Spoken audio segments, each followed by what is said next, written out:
მოგესალმებით, ეთერში გადაცემა რეზიუმე, სტუდიაში მუშაობს ჟურნალისტი მერაბ მეტრეველი, მივესალმებით ჩვენს რადიო მსმენელებს, ჩვენს კვირას ეხება 103-ზე რადიო პალიტრის ეთერი და ასევე მივესალმებით ჩვენს ტელემაყურებლებს, ჩვენს ვიყურებს ტელეკომპანია პალიტრი ნიუსის ეთერი. ჩვენ დღეს 4 ოქტომბრის არჩევნებზე ვისაუბრებთ, იცით რომ ამ თემაზე აზრი გაყოფილია, როგორც პოლიტიკურ პარტიებში, ისე ამომრჩევლის ნაწილში და ეს დღები კვლავ გამწვავდა დისკუსია ამ საკითხთან დაკავშირებით.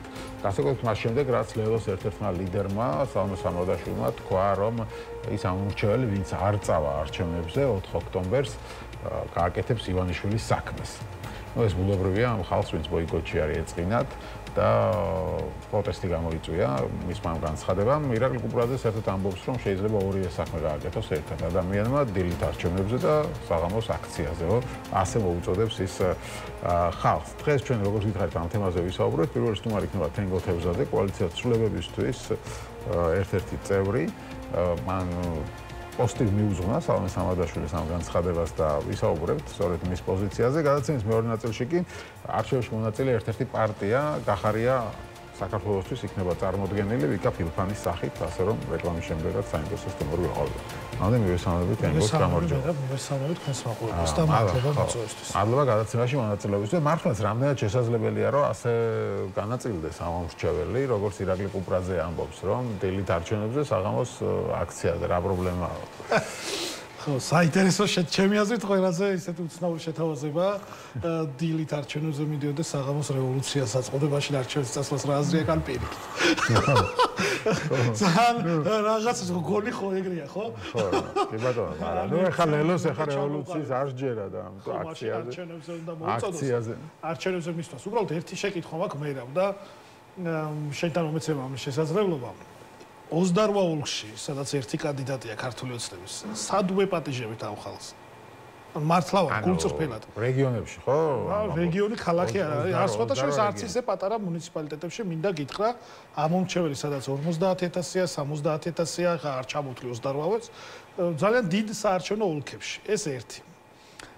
მეორე ოპოზიციას არ ყავს კანდიდატი. არავის, ამ 28 ოლქიდან 26-ში მარტოა უცნება და ორ ოლქშია დამოუკიდებელი კანდიდატი, რომელიც ასე ვთქვათ, შეიძლება ძალიან კარგი ადამიანები იყვნენ, უბრალოდ კონკურენცია გაუჭირდება პარტიული მხარდაჭერის გარეშე. ვინმეს, ანუ ძალიან მარტივი, ძალიან ასე ვთქვათ, ლოგიკური და გულწრფელი შეკითხვაა. ანუ თიანეთელს არ ვეპატიჟებით და ყაზბეგელს ვეპატიჟებით არჩევნებზე თუ როგორია ეს? ხო, რასი გამეხვა? თუ არ არის კანდიდატი სადაპატიჟო. ხო და რა უნდა გამოგვიჯოთ. მაშინ თუ გავაგრძელებ მაშინ ამ კითხვაზე ერთზე კი პასუხი არ არის, არა ლოგიკურად ვერ იქნება. სად ვეპატიჟოთ ქართული ოცნება? ქართული ოცნება უნდა მოდი თბილისზე თბილისამდეც მივალთ. აი თბილისში ქართული ოცნება უნდა შევხვხაზოთ, ანუ ხალხს ვერ უნდათ რომ ქართული ოცნება, იმიტომ ერთი კანდიდატი. ახალციხე არ არის მნიშვნელოვანი ქალაქი, ჩემი აზრით ერთ-ერთი ოპოზიციური და მნიშვნელოვანი ქალაქია. ერთი კანდიდატია ახალციხეში. რატო ვერ იპოვეს იქ კანდიდატი ეგ არ ვიცი, იმიტომ რომ არ არის ხალხი. ორმა პარტიამ თან ვერ იპოვა. ვერ იპოვა, იმიტომ რომ არ აქვს ადამიანური რესურსი, კაცო, ფული ხო არ არის არჩევნები, მაგაზეც ვისაუბროთ, იმიტომ რომ ეგეც გაკეთდა განცხადება, რომ ვინ რამდენ ფულს ხარჯავდა და ასე შემდეგ, თუ თქვენი სურვილი იქნება და ინტერესი. კიდევ ერთი საკითხი. ამ 28-ზე გავიგეთ, რომ არ არის კონკურენცია. და საერთოდ ადამიანები არ არიან ერთპარტიული არჩევნები. ამ კიდე ერთი მაგდენია დაახლოებით 30-მდე, სადაც უბრალოდ ტექნიკური კანდიდატია. ანუ შეურაცხყოფას კი არ ვაყენებ ფილმებს, ფაქტს ვამბობ რა. რას გულისხმობს ტექნიკური კანდიდატი? აი ხა შეიძლება თქვენ ძალიან ბევრი და კარგი ცნობადო გვაქვს, იმიტომ რომ იმედში მუშაობდით პალიტრაში საქართველოს უმრავლესობა გიცნობს. ისეთ ოლქში აი ახმეტაში ნინო წმინდაშვილი დაგაყენოთ მაჟორიტარად რომელიმე რაიონში ხო არ იქნება ლოგიკური, ხო? იმიტომ თქვენი შანსები დაიკლებს მნიშვნელოვნად.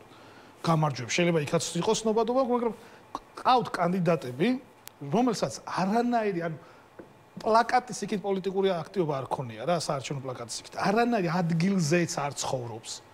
მისამართი სხვა ჩაც თბილისია და არჩევნებში მონაწილეობს ხვდებით ხო ისე თქო. არის 5-6 ოლქი. ანუ უბრალოდ კანდიდატი დააყენეს, რომ ყოფილიყო კანდიდატი. იქ გვარი აქვს ყაზბეგიდანაა წარმოშობითა რაღაცა. არ ხდება. ქართულ ოცნებას დააყენა ახალციხეში ერთი ჟურნალისტი. არა, სხვა რაღაცას იმედი ჟურნალისტი. მე კიდევ ერთხელ პიროვნულად პერსონალურად არაფერი პრობლემა აქვს. თუ ჩვენ ქართულ ოცნებას თუ მათ უბრალოდ უნდათ რომ კონკურენცია გაუწიონ, რეალური კონკურენცია. იმ რაიონში ხო უნდა იცნობდნენ ადამიანს ხო? ანუ ჩვენ რატო გეუბნებით საიდან ვიცი? ჩვენ თითქმის ყველა მუნიციპალიტეტში ყავს პარტიული აქტივი ადამიანები, რომელსაც ვიცნობთ. ჩვენ რო შევსულიყავით ისინი იქნებოდნენ საკრებულოს 105 საკრებულოს წევრი გყავს ისინი იქნებოდნენ საკრებულოს წევრები მერობისკენ და ვეკითხებით ძალიან მარტივი ხა ძალიან დიდი ანალიტიკა კერგავ ჩაგვიტარებია ხა ლელოს კი რა ჩვენი საქმე გვაქვს ბევრი ხო ანუ ვკითხულობთ ვინ არის აი თქვენ სოფელში თქვენს ქალაქში იცნობენ ამ ადამიანს დარჩა 4-5 ოლქი სადაც პოლიტიკოსია ნამდვილად ხა ბათუმს და თბილისს ხა ისეთ თლად ვერ დაასახელებდნენ ხო ისეც ასევე ვიცი თვითონ თქვა ბატონმა კუპრაძემ ერთ-ერთ პოდკასტში იყო სტუმრად რამოდენიმე დღის წინ რომ პირველმა 5 კანდიდატმა ვინც საუკეთესო შედეგი ჰქონდა უარი გითხრაო არჩევნებში მონაწილეობა ეს არის სიმპტომი იმისა რომ საზოგადოებას არჩევნების მიმართ კი თბილისშიო პირველი ანუ რაღაც 10 კაციანი ვისი დაყენებაც უნდოდა ხო ვისი გავზომეთო ადამიანებიო და საუკეთესოებმაო უარი გითხრეს რა ახსენე რა ბაატა ბურჭუაძე მერაბსეფაშვილი ვიღაცაები ახსენე ალეკო ელისაშვილი რაღაცებზე ვერ შევთანხმდითო და ასე შემდეგ ალბათ გახარიას გულისხმობდა ვერ შეთანხმ შიგნით პარტიაში ხა აღარ ჩაეკითხენ ის ადამიანები ვინც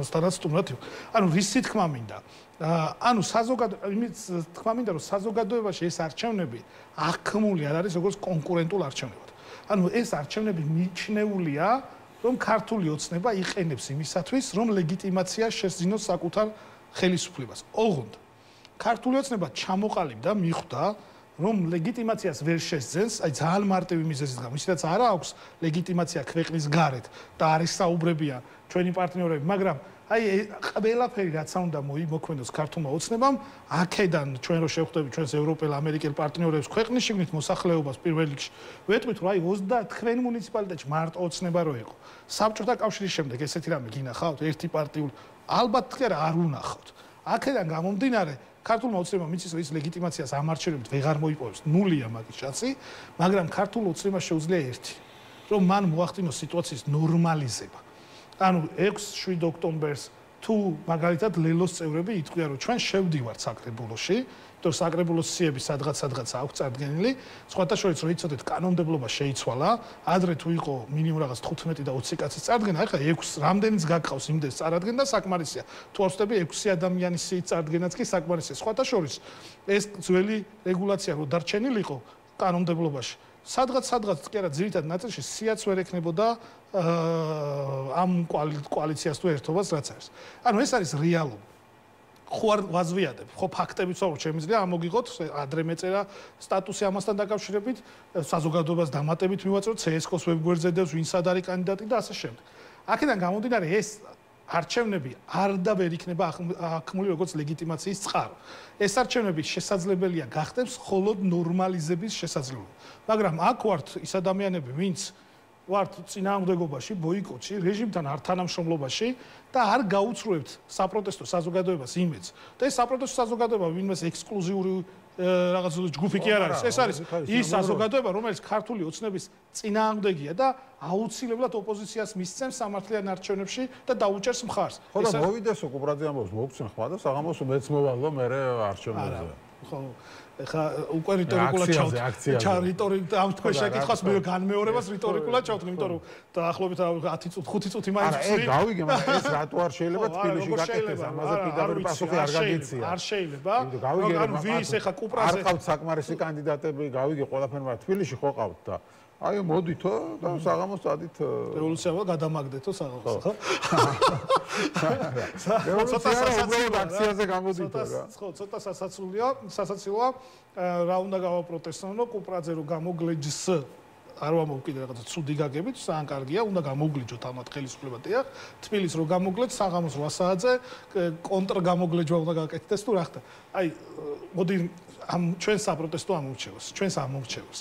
ჩვენს ხარდამჭერებს, ქართულ საზოგადოებას, რომელიც გვინდა, რომ ჩვენს მხარეს უფრო მეტი იყოს. ქართულ ოცნებას ყავს საკუთარი ამორჩეველი, მათ შორის პროდასავლური ამორჩეველი ყავს. და ეს პროდასავლური ამორჩეველი ხო გვინდა, რომ კრიტიკული გახდეს ქართული ოცნების მიმართ, რომელიც ასევე კრიტიკულია, მაგრამ ხახარია ამბობს, რომ მაგისთვის ვართო ჩვენ სწორედო პროცესში, რომ ეს ამორჩეველი წავართვათ ქართულ ოცნებას. არ ვიცი ნამდვილად ხახარია სად არის. შემდეგი არჩევნები გაარკვევს მაგას, მაგრამ ამას თავი დავანებოთ. მომდენო სხვა არჩევნებები, რა თქმა უნდა, სამართლიანი, რისი თქმა მინდა.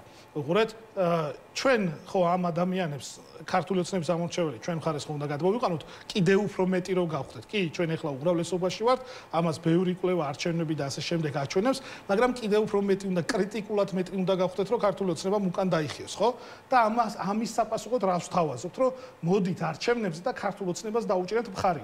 ეს განაცხადია, აი, ახალციხელი ახალ ქალაქელი, თიანეთელი, რა ვიცი, 28-ს ვერ ჩამოთვლი და არ ჩამოთვლი. სამეგრელოს 4 ოლქია ესეთი ღია აქვს დატოვებული. ანუ ეს ხალხი სად მივიდეს და ვინ შემოხაზოს?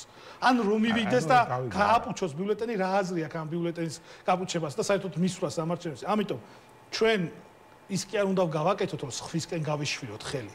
და ჩემი პოსტიც მაგას ეძღვნებოდა, თორე ქალბატონ სალომესთან პერსონალურად და პირადად არაფერი. სალომესთან ნათქვამზე არ გვისაუბრეს, სამადაშვილმა თქვა, რომ ამორჩეველი ვინც არ მივა არჩევნებზე, ის ივანიშვილის საქმეს გააკეთებს ყველა ვარიანტი. ზუსტად სამი თვისენ, სხვათა შორის, თუ გინდათ ეხლავე ჩაგიხთავთ, ერთ-ერთი თქვენს ეთერში ამბობდა 6 ლიდერი, ვიდეოებიც არის, რომ ამბობდა, რომ ვინც ადგილობრივ თვითმმართველობის არჩევნებზე ეხლა გველაპარაკებაო, ეგ არის სუსის მოგზავნილიო თუ სუსის გავლენის ქვეშაა. 3 თვის წინ იგივეს, ანუ თუ 3 თვის წინ ამომრჩეველი ან პოლიტიკური პარტია შევიდოდა არჩევნებში სუსის გავლენის ქვეშ იყო თუ რაღაც ქართული ოცნების საქმეს აკეთებდა და 3 თვეში ძალიან მარტივად მაინტერესებს რა შეიცვალა. პროტესტი გაჩნდა. ხო, არ გამოვლენა და გამოვლენა. პოლიტპატრიოტი ალეკველის საშუალება თქო. მე გეუბნებით მამუკა ხაზარაძის, თაზო დათუნაშვილის, კუპრაძის განცხადებებს. და რა შეიცვალა? პროტესტი აღარაა ქუჩაში? პოლიტპატიმრები არიან გარეთ, ნუ ეხა ახობაძეს და კაციას თუ არ ჩავთვლით, ეხა იქ ძალიან ისეთი საქმე იყო, მაგრამ იმათ თუ არ ჩავთვლით, დაემატა პოლიტიკური ლიდერებიც მაგ განცხადების შემდეგ ციხეში და სხვა ბევრიც. და აგერ ადამიანები, მაგალითად ნიკა ნარსი ადმინისტრაციული აქვს 15 დღე უცხოეთიდან ჩამოვიდა, რომ ჩამჯდარი იყო ციხეში, იმიტომ რომ შიში არ არის, მორჩენილია ამათი ლეგიტიმაცია, ამიტომაც და დღეს ლევან ჯობავა დაბრუნდა, რომელიც შესაძლოა ასევე საფრთხე ემუქრებოდეს დაჭერის სრულად გამოგონილ ამბავზე, ხო?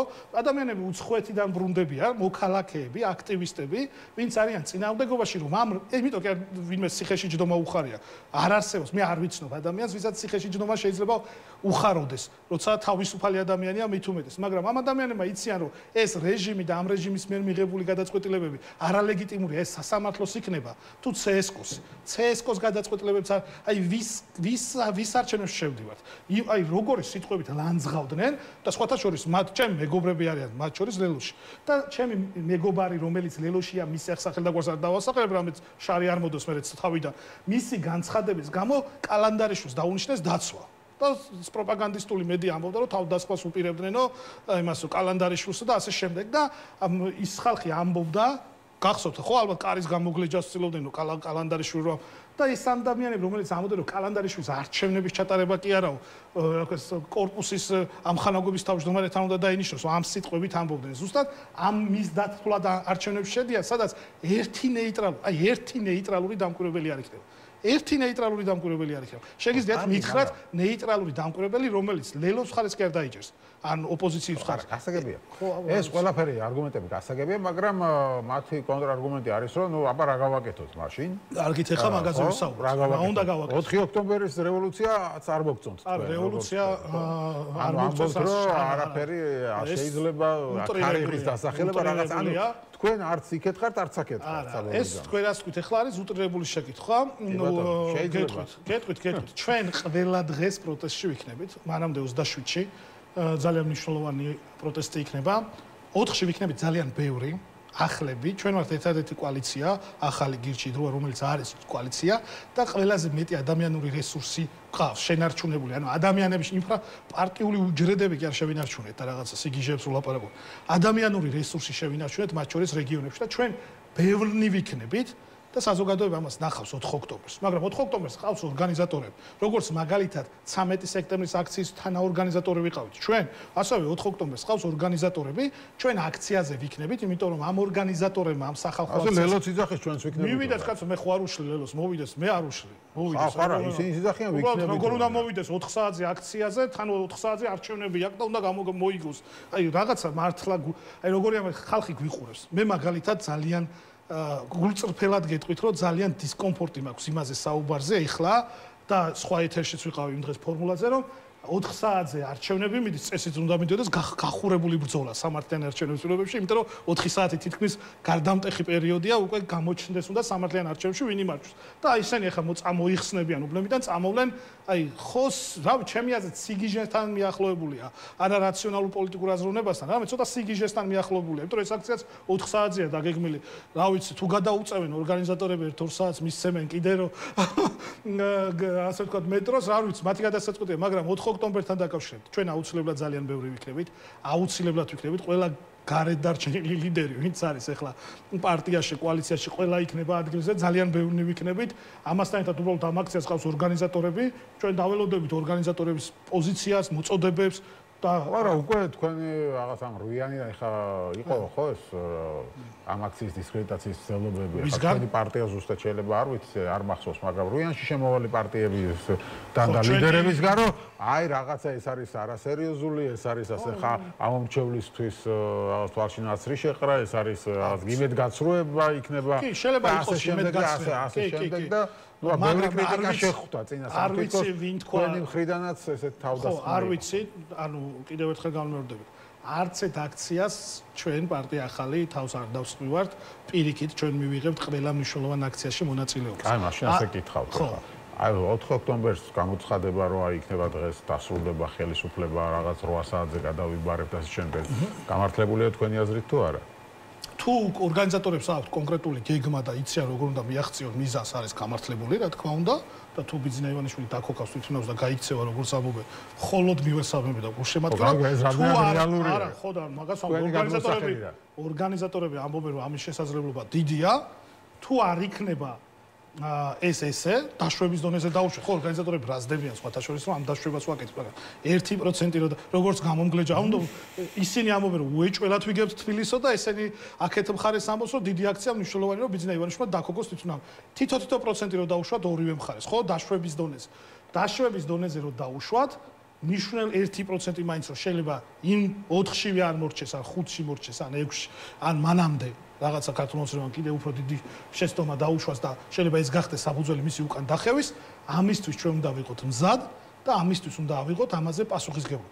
ეს არის და ეს 4 ოქტომბრის აქციის ორგანიზატორები არიან მნიშვნელოვანი წინააღმდეგობის ხაზი, რო იცოდეთ და მე ბევრ მათგანს ვიცნობ პირადად, გავრილოვი, აი გიორგი მუმლაძე ვინ არიან ორგანიზატორები? ხაბეშვილი ვიცოდით ერთი ის დაიჭირეს, ერთი პატა ბურჭულაძეა, კიდევ ვინ არის? ხო, რა ვიცი, ბევრია ალბათ, ხო, იტყვიან თვითონ. სპიკერები საუბრობენ, მათ კითხეთ ვინ არიან ორგანიზატორები. მე ყოველ შემთხვევაში აი ჩამოთვალე და ეს ადამიანი რუსთაველის მოედანი, ესეთი ორგანიზაცია, როგორც ვიცი და პარტიები უერთდებიან და ჩვენც მათ მოწვევაზე 4 ოქტომბერს ვიქნებით აქციაზე ამ ნაწილში და ეს არ არის პრობლემა პირიქით სიამოვნებით ვიქნებით იქ. რაც შეეხება იმას, რომ დაშვების დონეზე უნდა ვიყოთ მზად შემდეგი დღეებისთვის და წინააღმდეგობისთვის, რა თქმა უნდა ძალსახად უნდა ვიყოთ. ჩვენ არ გვაქვს იმის საფუძველი, რომ ერთი წამით მაინც შევწყვიტოთ ბრძოლა რეჟიმის წინააღმდეგ, იმ რეჟიმის წინააღმდეგ, რომელიც არა მარტო ადამიანებზე ძალადობს, კორუფციაშია ჩაფლული, ან საქართველოს მოქალაქეებს ფულს პარავს და აღარებებს, არამედ იმ რეჟიმის წინააღმდეგ, რომელმაც ერთმანეთში აურია მოძალადე და ასე ვთქვათ, მოძალადე და ადამიანების დამცველი, ერთმანეთში აურია კრიმინალი და მშვიდობიანი მოქალაქე.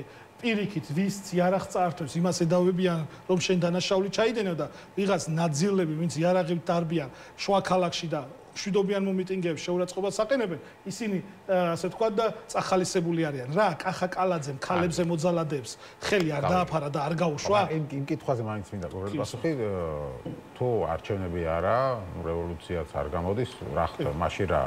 არა, რევოლუციაც არ გამოდის არა. ჩვენი მოთხოვნა არის ორი და ეს დაგვავიწყდა ამ ბოლო დროს.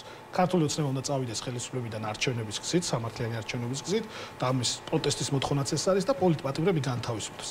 ქართულმა ოცნებამ ყველა შემთხვევაში რაც არ უნდა მოხდეს, არჩევნები ხო ჩატარდება ამ ქვეყანაში. ჩვენ ვითხოვთ იმას და ვაკეთებთ იმას, რომ ეს მოხდება 4 ოქტომბერს თუ სხვა დროს ჩვენ უნდა ვიყოთ მზად იმისათვის, რომ ქართულ ოცნებას რომ მოუწევს უკან დახევა, ხელისუფლებიდან წასვლა, ან იმ პირობის შესრულება. თავშეთ როგორ მოუწევს კაცო? წინააღმდეგობით პროტესტით ხან თქვენ რა გგონიათ რომ ორ კვირაში ერთხელ ხალხმრავალ აქციებს ვაწყობთ. ანუ რაღაცა მართლა, არა, ორ კვირაში ერთხელ ქართულ ოცნებას, აი კობახიძე რაღაცები მაგას ეძახიან ახლა სეირნობას. ხო და არის სეირნობა, კაცო, ჩვენ ვინც მაგას სეირნობას არ უყურეთ, ხო ეძახიან. დავიზახეთ ბრძოლაშიო. არა, ბრძოლა ეს რასაც წინააღმდეგობა და ართანამშრომლობა ქვია. თუ ვიღაცები ეძახიან სეირნობას, ჩვენ მათ დაძახებულზე მივალთ. თუ უკეთესი გზაავთ, მაგრამ გეტყვით, აი კობახიძე რო გამოდის და ამბობს რომ 20 კაცი იკრიბებაო, მეორე დღესვე 20,000 კაცი, 15,000 კაცი ხო გამოდის, ხო აორგანიზებთ ამ აქციებს. ესე იგი პოლიტიკური პარტიების მიმართ საზოგადოებას ნელ-ნელა რთულია, იმიტომ რომ რაღაცა 4-ზე აქციაზეც ვარ, არჩევნებზეც ვარ, რაღაცა ეგეთი რაღაცები ცოტა იბნევა საზოგადოება და ეს ხო, ეს არა თანმიმდევრულობა ახასიათებს ოპოზიციის. კი, ნაწილს ახასიათებს, ამიტომ წინააღმდეგობა მნიშვნელოვანია. ქართულმა ოცნებამ აი 4 ოქტომბრის ორგანიზატორების წარმატება გარდა იმისა, რასაც ისინი ამბობენ და კიდევ ერთხელ ღიად გულშემატკივრობ, რომ 8 საათზე ბიძინა ივანიშვილი ამ ქვეყანაში აღარ იყოს. გულშემატკივრობ და ამისთვის პროტესტში მშვიდობიანად თუ არ მოხდა, მე რას თავაზობ? თუ არ მოხდა, ეს უნდა გაგრძელდეს, კოალიციის სახელით, ჩვენ ესე მარშებით ვიაროთ და ბიძინა გაიქცევა ადრესული როდესღაც რაღაცა იქნება. და ეს რა პოლიტიკური შეთავაზებაა? ნიჰილიზმი შემოგვყარვიათ ბატონ ლევან, ბატონ მერაბ, ბოდიშილტი, ნიჰილიზმი შემოგვყარიათ. ასე ვთქვათ, მესმის, გადაიღალა საზოგადოება წინააღმდეგობით და ართანამშრომლობაში მხარდაჭერით, მაგრამ ეს ვიცი რომ ზუსტად გამძლეობის ბრძოლა 4-ში სრულდება, იქ ვართ და ჩვენს გარეშე ეს ვერ მოხდება. არა, მაგრამ გეუბნებით რა ხდება თუ არ სრულდება. თუ არ სრულდება და დაშვების დონეზე დაუშვათ 1%, რომ არ სრულდება, 5-ში ქართულმა ოცნებამ არ უნდა იცოდეს, რომ მოახდენს სიტუაციის ნორმალიზებას. ისე მრავალრიცხოვანი პროტესტი გრძელდება, თუ გინდა თქვენ ეს სეირნობა დაარქვით, ან ასე შემდეგ, მაგრამ ქართულმა ოცნებამ უნდა იცოდეს, რომ ლეგიტიმაციასთან ერთად ვერ შეძლო სიტუაციის ნორმალიზება. ანუ იგივე კრიზისშია, რაც კრიზისში იყო ამ ეგრეთ წოდებულ არჩევნებამდე და ამის შემდეგ პოლიტიკური პროცესიდან გამომდინარე აქვს ორი გზა ოცნებას. ან დაიხიოს უკან, იმიტომ რომ პროტესტი გავაგზავნოთ. არა, ირაკლი კობახიძემ დღეს თქვა 4 ოქტომბერს არჩევნებს და აქციის ჩათვლით ძალიან მშვიდად ჩაივლის. თუ იმას მაინც დაუწდება, ხელი ყველა დაინახავს ძალოვანი სტრუქტურების ახალი მენეჯმენტის ძალას, ახალი მენეჯმენტის ძალასო. ჩემი მოგზაურობა რჩევა, ხელი არ წაუწდეთო, ამბობს ის. ვის შეშინია ირაკლი კობახიძეს? აი, დაჭერების არ დაიხებს უკან. აი, დაიხებს. ანუ უყურეთ წმენა და გამბედაობა, აქ არის ეს ორი საკითხი მთავარი. წმენის დონეზე უნდა გჯერათ, რომ თქვენ თუ გონიათ, რომ ეხა ქართული ოცნება იმას ფიქრობს, რომ არჩევნებს დათმობს და წავა ხელისუფლებიდან, ჩემი აზრით ცდებით. ეს საქართველოს ნაკრების ცნელის ის არის ხო, თემურ ქეძბაიას ყოფილი ეს ვიდეო ცნობილი მოძრაობა გამიკეთე. ან თუ ოპოზიცია რამე მოძრაობას არ აკეთებს, რატომ უნდა წავიდე? თქვენ რას ფიქრობთ, რომ ეს 300 დღეა ოპოზიცია მოძრაობას არ აკეთებს? არა, ხო, მაგრამ ეს მოძრაობა ესე იგივე გახდა. თქვენ როგორ ფიქრობთ, რომ ქართული ოცნება ამ 300 დღის განმავლობაში არ აღიარების განმავლობაში ქართული ოცნების თავარი პრობლემა რა არის? ოღონდ გულწრფელად თქვენ რას ფიქრობთ, აი ოჯახში მეგობრების წრეში ან თუნდაც ეთერში, აი თქვენი აზრით ქართული ოცნების პრობლემა რა არის მთავარი ახლა? ქართული სპორტის პრობლემა რა არის? პოლიტიკური პრობლემა აქვს. არა, ეხლა თავარი პრობლემა არის, რომ საზღვარგარეთთან ლეგიტიმაცია დასავლთან არ არის. ვისი დამსახურება ეს? ნუ ეხლა ამაზე არსებობს განსხვავებული მოსაზრებები. მე ვფიქრობ, რომ მათ შორის არის პოლიტიკური პარტიების დამსახურება, თუმცა არის იმ დიდი პროტესტის დამსახურება, პროტესტად რომელიც ქუჩაში იყო. ზუსტად ეს ორი პასუხი ჰქონდა ამ კითხოს. ერთ წამს თუ შეიძლება ბოდიშით მოხდეთ.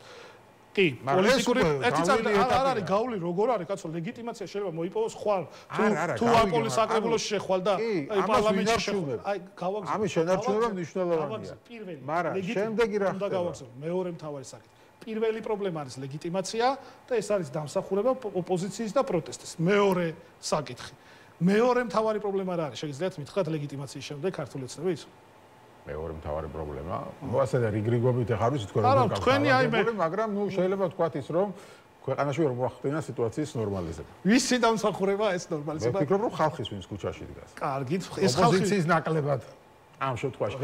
ჩვენ შეიძლება ვისაუბროთ ოპოზიციაზე, იმიტომ რომ პირველად არ ვიცი ცხოვრებაში ოპოზიცია მოახერხა რომ რაღაცა ერთიანი გადაწყვეტილება მიიღო და პარლამენტში არ შევიდა, თუმცა ისიც შეიძლება დაირღვეს ახლა გახარიას წყალობით, მაგრამ ნუ აქ შეიძლება გავიგე რომ ხალხის თქვენ ფიქრობთ ეს ლეგიტიმურია ხალხის ვინც სამასიღია ხალხი თქვენ თუ გონიათ რომ ვინმე სხვა კიდე მოსახლეობის ოპოზიციის ამომრჩეველია და მის ხარდან წერია მაგრამ და პარტიული ოპოზიცია კი გეთახმებით არ რა შეზინა ახალი არ გეკამათებთ ვაგრძელებ აი მივდივართ ამაზე ლაპარაკობთ ორ შეკითხვაზე პასუხი გავიგეთ იანვარში გაქებთ რა შეხვედით გავიგე ვაგრძელეთ პროტესტის დამსახურებაა რომ ქართულ ოცნებამ სიტუაციის ნორმალიზება ვერ მოახდინა არის თუ არა ოპოზიციის დამსახურება რომ საქართველოში არის ფაქტურად ერთპარტიული არჩევნები იმიტომ რომ საქართველოს ოლქებს არა ხალხო ფაქტობრივ ტყუილს ამბობთ რომ საქართველოში არ არის ერთპარტიული არჩევნები რატომ საქართველოს 1/13-ში 2/5-ში თუ უფრო მეტია 2/5-ში უბრალოდ კონკურენცია არა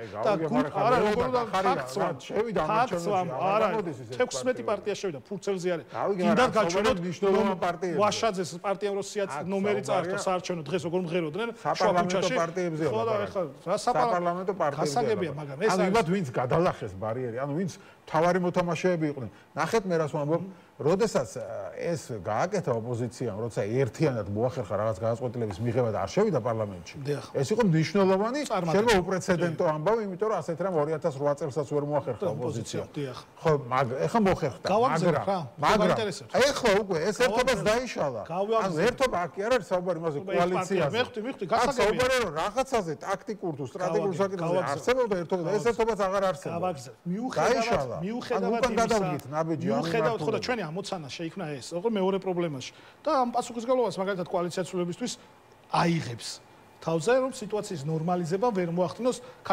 ქართულმა ოცნებამ და ვერ ახდეს მიუხედავად იმისა რომ თუ ხა გულწრფელები იქნები და უნდა ვთქვა რომ თქვენი მედია მეტნაკლებად მეტნაკლებად დაბალანსებულად აჩვენებს, მაგრამ მედიების უმრავლესობა არჩევნების მომხრეა. ხო, ეთყობა რიტორიკაში, ასე ვთქვათ, ხო, არჩევნებში მონაწილეობის მომხრეა. ვიყოთ სამართლიანები, მე არ ვარ ეს მოკიბული საუბრის მომხრე. ნახოთ, მიუხედავად ამისა, საზოგადოების აღქმა არის, რომ ამ არჩევნებს არ უნდა ენდოს, იმიტომ რომ ამ არჩევნებს ატარებენ კრიმინალები. აქ ოპოზიციის დამსახურება მე და თქვენი პოზიცია განსხვავებულია, მაგრამ საზოგადოება განსჯის ამას, აქ ოპოზიციის დამსახურება არის ძალიან დიდი. ეს ორი. მესამე პრობლემა რა არის? ქართული ოცნების შეგიძლიათ მითხრათ. ახლა თქვენ ეს დაირიგით ორი ხო ჩავავთვალე. მესამე თქვენ გააგრძელეთ რიგითობა. ესე შემიძლია დაახლოებით ჩვენ შეიძლება ახლა ბევრი პრობლემა ჩავავთვალოთ და თქვენ რიგითობას როგორ გაქვს დალაგებული? არა, თქვენ როგორც გაქვთ, თქვენ პასუხად. არ დამილაგებია რიგითობა. როგორც მასპინძელს. არა, ხო, თავარი და ორივეზე გაგეცთ პასუხი და ოპოზიციის როლზე. და მესამეს გეტყვით. მესამე არის ქართული ოცნებისთვის მომავალში სიტუაციის ნორმალიზება და მას საერთოდ შეიძლება არ ჭირდებოდეს. არა, ეგ მეორე თქვით სიტუაციის ნორმალიზება აწყოში და აწყოს გარდა მომავალია. თუ იმ დაშვებით რომ თქვენ უშვებთ რომ 1% შეიძლება ან არჩევნებით ვერ გამოუგლიჯოთ ან რევოლუცია ვერ მოხდეს ამ ქვეყანაში, ხო? ანუ იმ 1%-ში ქართული ოცნება აი კობახიძე რო იბრიქება ახლა და დაიქადნო აი ეს ახალი მენეჯმენტი, ძველი მენეჯმენტი დუბინკას და ტყუიას აკლებდა ქართულ ხალხს, აი რას გვიზავენ ხა ტანკები თუ გადაგვივლიან, თორე სხვა რაღა დარჩათ, ხო ადამიანებს იჭერდნენ, თავპირს ამტრევდნენ და ასე შემდეგ. ამიტომ მათი არავის არ ეშინია მუქარის და რაღაც ასე შემდეგ. მაგრამ მესამე რაც არის ქართული ოცნება მომავლისთვის უყურებს შემდეგს. თქვენ შეიძლება ფიქრობთ რომ ბიზნესთვის თავარია ძალაუფლება მქონდეს მხოლოდ მას და აქ თუნდაც არეულობა იყოს. არა. აი ფულის გათეთრების მაგალითი და ის რომ აქ კრიმინალისტვის ეგრეთ წოდებული green zone არის, რამოდენიმეა ესეთი მსოფლიოში. არავინ აქ ფულს არ გაათეთრებს. ის ჩვენი თუ მათი პარტნიორები ხა გუშინ რო სტუმარი ყავდათ შუა აზიიდან ჩამოსული და ხელზე ამბორით დახვდნენ. ეს ადამიანები არანაირ ინვესტიციას ჯერ ერთი ხო საუდის არაბეთი არის ხო? ხო. ნუ მათ შორის შუა აზიიდან სხვა სახელმწიფოების ლიდერებიც იყვნენ ჩამოსული, რომლებიც და უშიშროების სამსახურების წარმომადგენლები, რომლებიც ამბობდნენ, რომ აქ უნდა იყოს, ეუბნებოდნენ, რომ აინტერესებდათ აქ იყოს მშვიდობა მაგნაწილში. აქ მნიშვნელოვანია შემდეგი რამ, რომ ნორმალიზება რომ მინიმუმ თუ ევროპელ პარტნიორებს ვერ დაანახებს, რომ აქ სტაბილურობა დაანახოს მათ, რომ აქ ინვესტიცია მნიშვნელოვანია. ეს იქნება ჩინეთი თუ აზიის სხვა სახელმწიფოები. ამას ვერ შეძლებს, იმიტომ რომ აქ ჩვენ გვაქვს მნიშვნელოვანი წინააღმდეგობა და მეოთხე და მთავარი. ასევე ერთ-ერთი მთავარი იმ სამთან ერთად ეს ჩემი თან რიგით დავაყენებ თუ შეიძლება და რიგითობით უბრალოდ. მეოთხე საკითხი არის პოლიტპატიმრების საკითხი, რომელიც არ უნდა დაგვავიწყდეს. იმ პირობებში, როდესაც არა მხოლოდ რეგიონში და აზერბაიჯანს და სომხეთს მაგის მიღწევის საშუალება გააქვთ რომ კი, გვაქვს ეს ზეწოლა არ იქნება პოლიტიკური პატრიოტი. თქვენ რას ფიქრობთ რომ ძალიან უნდა ნიკაკაციას და ახობაძის გამოშვება ან იმ ახალგაზრდებს რომლებსაც 4-დან 7 წლამდე და უფრო მეტი თუ არ ვსწრები 6-დან 9 წლამდე პატიმრობა ემუქრება 2 წელი რო ჩამოურიგეს ეს რამე დათმობა კი არ არის უკანონო ცხედან ეს ადამიანები ციხეში მაგრამ ეს არის საზოგადოებრივი ზეწოლის და პოლიტიკური პარტიების აქტიურობა და ამ აქტიურობის შედეგად გავაგზავნებთ მნიშვნელოვანია რომ ყველა პოლიტპატიმარი არა მარტო ჩვენი კოალიციის 4 ლიდერი რომელიც ციხეში არამედ გიორგი ვაშაძე ირაკლი ოქროაშვილი გივით არგამაძე სხვები რომლებიც ახლა გივი და ირაკლი აღარ იყვნენ აქტიურად პოლიტიკაში მაგრამ პოლიტიკური ნიშნით არიან და პოლიტიკური საქმიანობის გამო არიან ისინი დაპატიმრებული ხო ამ სიყალბის გამო და იმ ყალბი კომისიის და არაქართული და მოღალატეობრივი აქტის შედეგად რომელიც მიიღეს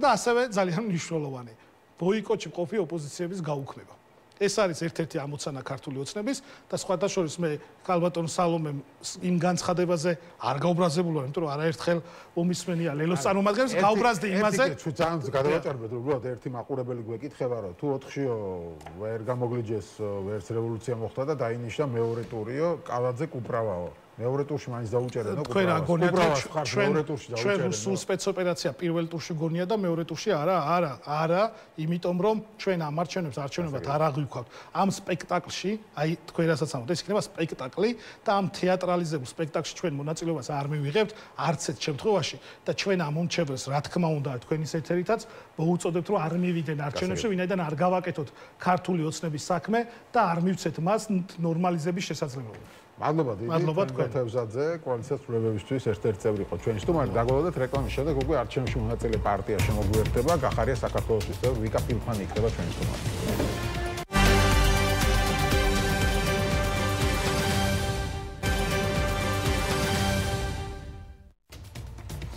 აშასე ჩვენ დავბრუნდით ეთერში და როგორც გითხარით ჩვენი შემდეგი სტუმარი იქნება ვიკა ფილფანი გახარია საქართველოსთვის წევრი თბილისის საკრებულოს მაგალითად მოგესალმებით მადლობა გადაცემაში მონაწილეობისთვის და პირველ ნაწილში ყავდა ჩვენ კოალიციას ცვლილებებისთვის წევრი იმ კოალიციის წევრი რომელიც არჩევნებში არ მონაწილეობს ბოიკოტს უცხადებს თქვენ მონაწილეობთ არჩევნებში მათი პოზიცია ბუნებრივია იცით თქვენ და ცხადია რომ თუ ვიცით რომ არჩევნები ყავდება წინასწარ და ასე შემდეგ ასეთ არჩევნებში ხალხს რატო ეპატიჟებიან ეს არის რეჟიმის სპეცოპერაცია და რეჟიმის სპეცოპერაციაში მონაწილეობისთვის ხალხის მიპატიჟება არ არის სწორი ეს არის მათი პოზიცია თქვენი კომენტარი ამაზე და შემდეგ გადავიდეთ სხვა მოგესალმებით მერე კიდევ ერთხელ მადლობა გადაცემაში მოწვევისთვის ჩვენი პოზიცია ამასთან დაკავშირებით ყველამ დიდი ხანია იცის იმიტომ რომ ჩვენ ვართ პოლიტიკური პარტია შესაბამისად ჩვენი პასუხისმგებლობები გვაქვს მოქალაქეებთან და ვალდებულებებიც გვაქვს აღებული მოქალაქეებთან ის რომ რაღაცა კატეგორიისთვის ამ არჩევნებში მისვლა არის მიუღებელი, ასე ყველა არ ფიქრობს, იმიტომ რომ ადამიანები ამ ქვეყანაში არიან, რომლებიც მიდიან არჩევნებზე ბოიკოტის მიუხედავად და ის რომ რაღაც სეგმენტისთვის ბოიკოტი დღის წესრიგში დგას, ძალიან ბევრი ადამიანისთვის ამ ქვეყანაში ბოიკოტი არ დგას. შესაბამისად, ჩვენ თუ ვიბრძვით აზრის თავისუფლებისთვის და არჩევნის თავისუფლებისთვის, ამ ადამიანებს აუცილებლად უნდა მივცეთ არჩევანი და ისინი, როდესაც არჩევნებზე მიდიან და არიან ოპოზიციურად განწყობილი, მათ უბრალოდ ხელში არ შერჩეთ მხოლოდ ქართული ოცნება. მხოლოდ არ დავტოვოთ ქართულ ოცნებასთან პირისპիր, იმიტომ რომ ამ ადამიანებს თქვენ არ იქნებოდ ისინი წავიდოდნენ და ქართულ ოცნებას მისცემდნენ. ისინი აუცილებლად წავიდოდნენ არჩევნებზე, ვის მისცემდნენ ხმა, ვის მისცემდნენ ხმას ნამდვილად. თუ თქვენი ამომრჩევლები არიან და თქვენ ეტყოდით თუ არ მივდივარ არჩევნებზე, არ წავიდოდნენ. ჩვენი ამომრჩეველი არ ნიშნავს იმას, რომ ჩვენ მისთვის რაღაცა ხატი ვართ ან მისთვის რაღაცა ისა ვართ. მათთვის ყველაზე მნიშვნელოვანი არის ქართული სახელმწიფო. არა, მათთვის სულ ერთი არ არის. მათ ურჩევნიათ რომ ოპოზიციას მისცემ. შეიძლება სხვა ოპოზიციისთვის მიეცათ ხმა. ნახეთ როგორ არის ხო ნუ მათთვის ყოველ შემთხვევაში მნიშვნელოვანი იყო ამ არჩევნებზე წასვლა და ქართული ოცნების წინააღმდეგ ხმის მიცემა იმიტომ რომ ამ ადამიანებისთვის არჩევნები არის ერთადერთი დემოკრატიული გზა ცვლილებებისთვის და ეს ადამიანები სახელმწიფოებრივად ფიქრობენ ესე რომ არჩევნებზე უნდა მივიდნენ მეორე საერთოდ утოპია 30 წელი ამ ადამიანებს ვაასწავლით, რომ არჩევნებზე უნდა მივიდნენ და დღეს ვიღაცები ეუბნებიან, რომ არჩევნებზე არ უნდა მიხვიდან. ეს ხალხი ვიხდება რა. ყველა ბოლო არჩევნებზე უთხარით, რომ არჩევნები ყავდება ამ ქვეყანაში. კი, ნამდვილად არჩევნები ჩვენ სანამ ამ არჩევნებზე წავიდოდით, სანამ 24 წლის არჩევნები იქნებოდა, ჩვენ მანამდე 1 წლით ადრე გქონდა დაწყებული მუშაობა იმაზე, რომ ქართული ოცნება არჩევნების გაყალბებას აპირებდა, ხო, ეს ყველა ვიცოდით, მაგრამ ყველა მოუწევდა ამ ხალხს არჩევნებზე მისვლისკენ, ხო? მიუხედავად იმისა, რომ არის ესეთი უთანასწორო გარემო, ესეთი უთანასწორო პირობები, ჩვენი გაწყვეტილება იყო, რომ ამ ბრძოლაში გვებრძოლა. კიდევ ერთხელ ვამბობ, ჩემთვის მნიშვნელოვანია, რომ ამ ხალხმა თავი მარტო არ იგრძნოს და მარტო შეტოვებულად არ იგრძნოს ქართულ ოცნებას. ნახო, არის მეორე კატეგორიის ხალხი, რომელიც სხვანაირად ფიქრობს, მათ ხო თავისი არჩევანი აქვს, მათ ყავთ თავიანთი აქტორები. მე მგონია, რომ პოლიტიკოსის საქმე არის ის, რომ არჩევნების გზით იბრძოლოს. ხო, აქტივისტსა და პოლიტიკოს განსხვავებისა ის ახლა. მე ამდენი წლის განმავლობაში ვიყავი აქტივისტი და ძალიან კარგად ვიცი აქტივისტის საქმე რა არის. კი, აქტივისტის საქმე ბოიკოტია, ქუჩაში დგომა, ბრძოლა. პოლიტიკოსაც მოეთხოვება ხშირ შემთხვევაში ეს, მაგრამ როდესაც არჩევნები მოდის, პოლიტიკოსი ვალდებულია, რომ ამ ხალხთან მივიდეს და ამ ხალხს ესაუბროს და ამ გზით გამოაცალოს ეს ხალხი ქართულ ოცნებას.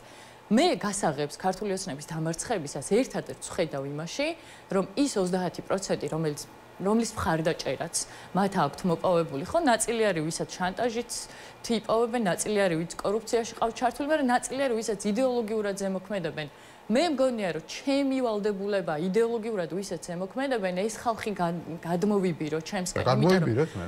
ჩვენ ამას ვცდილობთ ყოველდღიურად ჩვენ 2024-ში ბევრი ესეთი ადამიანი წამოვიყვანეთ ჩვენსკენ და ეხლაც ამის ცდილობაში ვართ, რომ ესეთი ადამიანი, ვისაც ქართული ოცნება ატყუებს, რომ მშვიდობა დაამყარა ამ ქვეყანაში, ამ ადამიანებს უხსნებ, მშვიდობა არ არის ეს, რაც ქართული ოცნება გეუბნება და ეროვნულობა, რომელსაც გატყუებთ, რომ ქართული ოცნება გინარჩუნებ პირიქით ებრძვის ეროვნულობას და ეს ქვეყანა კორუფციაში ჩაახრჩა, ხო? ყოველდღე ვიღაცა იღუპება ჩვენს ქვეყანაში, თუნდაც დედაქალაქი ავიღოთ, ხო? ეხლა მე ვარ თბილისის საკრებულოს მაჟორიტარობის კანდიდატი. ამ ქალაქში ვიღაცა არჩევნებს მოხრეშვის არჩევნებს ეძახის, მაშინ როდესაც ამ ქალაქში დაიხრჩო მუნიციპალური პრობლემების გამო ხალხი ჭაში იხრჩობა, ბავშვი იყო, რომელსაც ერთი დღის გახსნილ შადრევანში დენმა დაარტყა, ორ ადამიანს აგერ რამდენიმე დღის წინ, რამდენიმე კვირის წინ ბათქაში ჩამოვარდა, გარდაიცვალა ორი ადამიანი. 120 ოჯახი კახიკალაძემ გამოასახლა სახლიდან. როგორ შეიძლება ამ არჩევნებს უწოდო მოხრეშვის არჩევნები, რომელი არჩევნების გადაწყვეტილებებითაც ხალხი უბრალოდ სიცოცხლეს ეს კარგავს, ხო? ამ ვითარებაში ბოლო 2 წლის განმავლობაში განსაკუთრებით მას მერე რაც არის რუსული კანონის თემა შემოიტანა ქართულ ოცნებამ ცალსახა დაუპირისპირდა დასავლეთ ჩვენს პარტნიორებს, დასავლურ ასე ვთქვათ სახელმწიფოებს, ევროკავშირს იქნება თუ ასე შემდეგ გაუფუჭდა მათთან ურთიერთობა, პლუს დაადგა აშკარად ავტორიტარიზმის გაძლიერების გზას, ამ პოსტულატებს ეთანხმებით თუ არა, რაზეც საუბრობს მეორე ნაწილი ოპოზიციის, ხო? ალბათ თქვენც ეთანხმებით, ხო, რომ პროდასავლურ გზას გადაუხვია, დაადგა, ასე ვთქვათ, ავტორიტარიზმი, ხო, ავტორიტარიზმის გზას და ასე შემდეგ და ასე შემდეგ. თუ როცა ამ ყველაფერი დგას დღის წესრიგში და ხალხი ამის გამო არის ქუჩაში გამოსული, ისინი ამბობენ, რომ იმდენად ეგზისტენციალური პრობლემებია დღეს ჩვენთან. მithuetes თომას დავუმატებთ 2024-ში ამასაც ეთანხმებით, ხო, რომ არჩევნები გაყავდა და მიიტაცეს და პარლამენტს თქვენს ბოიკოტს უცხადებთ. ამ ყველაფერს თუ ერთად დავალაგებთ, გამოვა, რომ ამ მუნიციპალურ თემებზე ლაპარაკი შეიძლება არაადეკვატური ჩანდეს აი ამ ეგზისტენციალური პრობლემების წინაშე. აი, მითხარით, ვისთვის არის არაადეკვატური? ხალხი ვინც ქუჩაში დგას, მაგალითად, გეუბნებათ, რომ ქვეყანას თუ კარგავთ ჩვენ ახლა დღეს და ეს არის დღეს თავარი პრობლემა და ამიტომ დგავართ ქუჩაში ამდენი ხანი, შეიძლება ხო რაღაც იმაზე, არ ვიცი, ბასლაინზე იქნება ლაპარაკი, მოხრეჩვაზე იქნება თუ ლიფტების პრობლემაზე იქნება თუ რაღაცა, ეს მნიშვნელოვანი პრობლემაა, რა თქმა უნდა, მაგრამ ამასთან შედარებით ეგზისტენციალურ საკითხთან დაკავშირებით, ეს მათი გადმოსახედიდან გამოიყურება არაადეკვატურად. თქვენ ახლა ჩემი ჩამონათვალი თქვენ არასწორად ჩემ ჩამონათვალს თქვენ არასწორი ინტერპრეტაცია გაუკეთეთ, იმიტომ რომ ნამდვილად მითხარით ერთი ადამიანი მაინც ვისაც არ არის ეგზისტენციალური ამ ქალაქში, თუნდაც ახალგაზრდების სიცოცხლე. ჩემთვის ძალიან ეგზისტენციალურია ის, რომ ამ ქალაქში ადგილობრივი თვითმმართველობის მიერ მიღებული გადაწყვეტილებებით და ჩადენილი კორუფციებით ამ ქალაქში ხალხის სიცოცხლეს გამოასალმებს. ეს ძალიან ეგზისტენციალურია და ვიღაც ამას თუ ბასლაინამდე დაიყვანს და მოხრეშამდე დაიყვანს. მარტო ეგ არ არის, ეგ თავარია, ეგ ერთ-ერთი ადგილობრივი არჩევნების თემა. ვიღაცა რომ მეუბნება, ადგილობრივი პრობლემები, ხო, ბასლაინით, ვიღაცისთვის ადგილობრივი პრობლემებია მნიშვნელოვანი. ეხლა რეგიონებზე ავიღოთ, ხო, თუნდაც ეხლა რეგიონებში რომ დადიან რაღაც ცენტრებში ელაპარაკებიან მარტო ადამიანებს, ხო? რეგიონებში ადამიანებმა დღეს რო ისევ აქციები მიმდინარეობს სამწუხაროდ არიციან. მე რო ჩავდივარ რა კამპანიაზე და ხალხს რო ველაპარაკებით, აი ამასაც ვეუბნებით, რომ თქვენ ქართულ ოცნებას რო არ აძლევთ ხმას და თქვენი არგუმენტი რო არის ის, რომ აი ეხლა მაშინ იყო რეჟიმი და ეხლა არ არის, მე ამ ხალხს იმასაც ვეუბნები, რომ თქვენ ეხლა ამათ რატომაც აძლევთ ხმას. ისინი რო არ მოვიდნენ, ამათაც იგივე აქვთ ნაკეთები და ამ ინფორმაციასაც ვავრცელებ, რომელსაც ხვები არ აკეთებენ სამწუხაროდ, თორემ მთელი საქართველო აქ იდგებოდა. იმის ნაცვლად რომ ინფორმაცია თუნდაც ამარჩევნებს, მე ეგრევ ხედავდი თავიდან. არ უშლის ხელს და არც არჩევნებზე გასვლა არ უშლის ხელს, იმიტომ რომ ეს კამპანია ჩვენ დაგვეხმარებოდა, ყველა რო შემოსულიყო ამარჩევნებში, დაგვეხმარებოდა იმაში, რომ თუნდაც ეს ინფორმაცია გაგვევრცელებინა, ხო? რაც შეეხება ქვეყნის გადარჩენას და ის რომ ქვეყანას ვკარგავთ.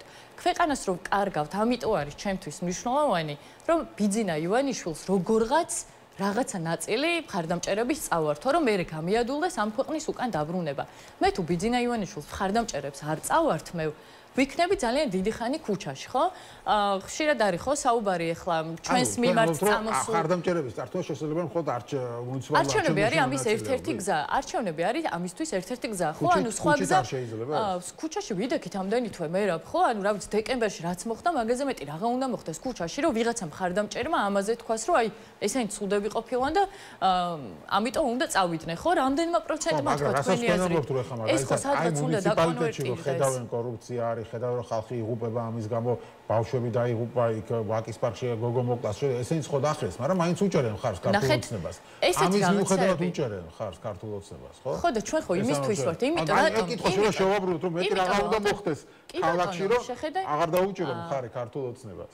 ქართული ოცნების პროპაგანდა თქვენ ხო იცით, რომ საკმაოდ ძლიერად მუშაობს, ხო? აი ვიღაცისთვის როგორც ეგზისტენციალური კრიზისი არ არის ის, რომ ახალგაზრდები იღუპებიან, აქეთ ამ მხარესაც არც იქეთ ამ მხარეს არ არის და ვიღაცას შვიდობა უნდა და ვიღაცას ის უნდა, რომ ქართველობა არ წაგვართონ მაშინ როდესაც ქართული ოცნება რეალურად ქართველობას გვართმევს ყოველდღიურად, ხო? მე ვარსებობ მაგისთვის, რომ პროპაგანდას ვებრძოლო და იმ ადამიანებისთვის, ვისთვისაც ეს საკამარისი არ აღმოჩნდა და საკმარისი მიზეზი ეს არ აღმოჩნდა, ამ ადამიანებს ესეთი ადამიანები ხო ძირითადად ხშირ შემთხვევაში საკუთარი კომფორტის გამო არიან ხოლმე ქართული ოცნების მიმდევრები, ან რაღაცა შეიძლება სწორად ვერ ხედავენ, ან პროპაგანდა მათზე ისე მუშაობს, რომ ეს ყველაფერი საკმარისი არ არის. ჩვენი პოლიტიკოსების მოვალეობა, რომ ეს ადამიანები ამ პროპაგანდის ნაწილში გადავარჩინოთ და ამ პროპაგანდის ნაწილი აუხსნათ კარგად. ეხლა მეც ანალოგიურად თქვენ კითხავთ, რომ მიუხედავად იმისა, რომ ტელევიზიები დღეს ოპოზიციური მედიები ან კრიტიკული მედიები ესეთ დღეში ხართ სამწუხაროდ, ყველანაირად გავიწროებენ, თანხა არა გაქვთ. თქვენ ჟურნალისტებს დასდევენ, ხო? ბევრი ყველა ოპოზიციური ტელევიზიის ხო მაინც აგრძელებთ თქვენ საქმიანობას, იმიტომ რომ ეს არის თქვენი საქმიანობა, თქვენ ხელში არსებული ბერკეტი არის ეს. თქვენ ეგრე მიდიხართ ადამიანებამდე და თქვენი პასუხისგებლობა, პროფესიული პასუხისგებლობა არის, რომ თქვენი საქმე აკეთოთ. შესაბამისად, ჩვენი პოლიტიკური პარტიის და პოლიტიკოსების პასუხისგებლობა არის, რომ ჩვენი საქმე ვაკეთოთ. ეხლა ბოიკოტისტებისგან წამოსული ის აგრესია მე არ პასუხობ ხოლმე ძირითადად ამ აგრესიას, იმიტომ რომ გონია რომ უფრო მნიშვნელოვანი საქმე მაქვს ვიდრე ამ აგრესიაზე პასუხი და ის რომ მოღალატეებს გვეძახიან და აქედან რომ ვიღაცა ეტყვის რომ თქვენ ბიძინა საქმეს აკეთებთ, რომ კი ნამდვილად ბიძინა საქმეს აკეთებენ, იმიტომ რომ ეხლა ბოლო დღეებში რაც კამპანიასავით აქვს დაწყებული, რომ ჩვენო თქვენ ჯინაზე წავალთო და ქართულ ოცნებას მივცემ ხმასო. მივცემთ ხმას, საერთოდ არ გამიკვირდება. ჩაგიყრით მე რა აუცილებლად საერთოდ არ გამიკვირდება არც ერთი წამით, რომ ხალხი წავიდეს და ქართულ ოცნებას მისცეს ხმა. მაგრამ დავასრულებ ამას. ნახეთ, ამ ქვეყანაში თუ ვინმე იბრძვის დემოკრატიული განვითარებისთვის, მას არ შეუძლია, რომ სხვა ადამიანების დაზიანების ხარჯზე, ან სხვა ადამიანების განსხვავებული აზრის დევნის ხარჯზე ამ ქვეყანაში რამე წარმატება ან დემოკრატია შექმნას. მე არავის განსხვავებულ აზრს არ ვდენვი და როგორც კი დაიყო ესე ფლანგებად, რომ ვიღაცა ბოიკოტისტია, ვიღაცა შევდივართ არჩევნებში, გასაგებია იმათ თავისი გზა აქვთ, ჩვენი გზა გვაქვს. ჩვენ ხო ამისთვის ვიბრძვით რეალურად და ვიღაცეებისთვის ეს აღმოჩნდა განსხვავებული აზრით, დევნით მექანიზმი, ხო, ვერ დამაჯერებს ვერასდროს ვერავინ, რომ ეხლა რო არ შეგიძლია აზრის მიღება და ეხლა რომ მემუქრები და ეხლა რომ გვემუქრებიან, რომ იმას გიზამთ, ამას გიზამთ, სისხლი დაიღვრება და თქვენ მოღალატებ ძალაუფლება რო ექნება ამ ხალხს, მე საერთოდ რას უზავს განსხვავებული აზრის მქონე ადამიანს, ხო? არანაკლებ პოლიტიკურ პარტიების შორის ან უნდა იყოს ერთობა, ან უნდა იყოს კონკურენცია და დაპირისპირება. ასე მოკლავდა რაღაცა. როცა ევროპელობა გინდა, ვერა, როცა ევროპული ნარატივით აკეთებ შენ რაღაცას და როცა ამბობ რომ ევროინტეგრაციისთვის იბრძვი, იმის უნარი მაინც უნდა კონდეს, რომ თუნდაც ევროპელ პოლიტიკოს ან ევროპული სტანდარტით და ეთიკის სტანდარტით პოლიტიკაში იყო, ხო? ერთმანეთის კრიტიკა ახლა ნორმალურია. ერთმანეთის კრიტიკა სრულიად ნორმალურია, როდესაც ეს არის რაღაცის ფარგლებში, ხო? მე საერთოდ არ მაწუხებს, უბრალოდ მე მინდა ნათელი გავხადო ადამიანებისთვის. თქვენ ამ არჩევნებზე თბილისი რო ავიღოთ მარტო, ან ის რეგიონები, სადაც მონაწილეობთ, ის თქვენი ამორჩეველი ისევ იმდენი მოვა და მოგცემთ, თქვაც რამდენიც 2024-ში მოგცა და თუ გაცილებით ნაკლები მოვიდა, აღიარებთ რომ შეცდომა იყო თქვენი მხრიდან. შეცდომა არც ერთ შემთხვევაში არ იყო. თქვენ ამორჩეველს არ დაგიჭირათ, ხარი ამ იდეაში. ჩვენ ამორჩეველშიც არიან განსხვავებული აზრის მქონე ადამიანები, ხო ეს რა პრობლემა, ჩვენ ამის მიმღებლობა გვაქვს. აი ეს განგოსხოვებს ხვებისგან, რომ ვიღაცეები, აი რეგიონებში თუნდაც სხვა პარტიების მხარდამჭერები, ამდენი ხანი რო ვერ აუხსნეს ბოიკოტი რატომ და რატო არ გადიოდნენ არჩევნებზე და ეს ხალხი რო მოვიდა და გვითხრა რომ ჩვენ მაინც მოვალთო არჩევნებზე და ოცნების წინააღმდეგ მივცემთ ხმასო და ამ ხალხს რომ მე თავს დაესხნენ და ფსიქოლოგიურად დაატერორეს რომ თქვენი პარტიაო ბოიკოტშეო და თქვენ რატო არჩევით ბოიკოტში თუ აქამდე ნაციონალურ მოძრაობას აძლევდა ვიღაცა ხმა და ეხლა არჩევნებზე მიდის და გაცხადებული აქვს რომ არჩევნებზე მიდის ამ ადამიანებს ფსიქოლოგიურად ატერორებენ ჩვენ ესე არ ვიქცევით თუ რომელიმე ჩვენი ამორჩეველი გადაწყვეტს რომ მას ის ბოიკოტის მომხრე და არიან ესეთი ადამიანები ვისაც ჩვენ ძალიან დიდ პატივს ვცემ ზოგი აქციაზე დგას ზოგი პირიქით კამპანიას ეწევა რომ არჩევნებზე არ კი ბატონო ჩვენ მაგისთვის ვიბრძვით რომ დემოკრატიულ ქვეყანაში ვცხოვრობდეთ მაგრამ ნახეთ თქვენი კითხვა მიზანი არის უფრო მეტი ამორჩეველი წამოვიყვანოთ და პირიქით თუ დაგაკალდებათ ამორჩეველი ქართული ოცნების მომხრე ამორჩეველი იმიტომ რომ ქართული ოცნებისთვის ლეგიტიმაციაც არსებობაც ყველაფერი არის მნიშვნელოვანი მხოლოდ საკუთარი ამორჩეველის თვალში სხვა დანარჩენი არ მაინტერესებს კარგი ნახოთ რამდენს წამოვიყვანოთ შეცდომა რატო არ იქნება გეტყვით ეხლა მე ყოველდღიურად დავდივარ ყოველდღიურად ქუჩებში სახლებში ველაპარაკები ადამიანებს ქართული ოცნება არავის არ მოსწონს ქართულ ოცნებას ესე მიმდევარი რომ აი კი ეს ძალიან მოგწონს და გვიყვარს და იმიტომ აძლევთ ხმას ესეთი არავინ არ არის ისინი მხოლოდ და მხოლოდ იმიტომ აძლევენ ქართულ ოცნებას ხმას რომ აქეთა მხარეს საპირწონედ ყოველთვის იყო რადიკალიზაცია და ქართული ოცნება ამას ძალიან კარგად იყენებდა რასაც ეხლაც აკეთებს ბიძინა ივანიშვილი იმიტომ რომ 12 წელია პირველად როცა ნაციონალური მოძრაობა არ გადის არჩევნებზე, ამიტომ ქართულ ოცნებას აღარ აქვს იმის თქმის საშუალება საკუთარ ამორჩეველთან, რომ აი ეხლა ნაცები მოვლენ, მე თუ არ მომცემ ხმას, ამიტომ ეხლა ის გარადიკალებად ცდილობს სწორედ ქუჩაში და აი ამ მტრის ხატის შექმნას ცდილობს სწორედ ქუჩაში. მადლობა დიდი გადაცემაში მონაწილეობისთვის. ვიკა ფილფანი იყო ჩვენი სტუმარი, გახარია საქართველოსთვის პარტიის წევრი. ასეთი იყო დღევანდელი გადაცემა, მე ხვალამდე გემშვიდობებით. მადლობა.